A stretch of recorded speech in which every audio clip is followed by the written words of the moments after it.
We start off by heading over to download page of the minimalist GNU for Windows' website, which you can find in the description down below. Then we download the setup file. Once it's completed, we open it up and install mingw. After the installation was finished, we open it up. Then, under the basic setup menu, we check the GNU C++ compiler option. Next, we hover over to installation and hit apply changes. At that point, it should start installing the compiler. Once it's done, we head over to the environment variables and add mingw's bin directory to the path under system variables. Now we are done. To check if it is installed properly, we can open up the terminal and type GCC-v. It should show up the version. To test it on a file, as you can see, I've already prepared a Hello World C++ example. So now, check that if it works.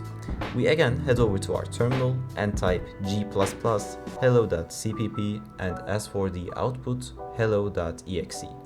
Now, once we have run that command, we get an executable as expected. And as you can see, it works properly.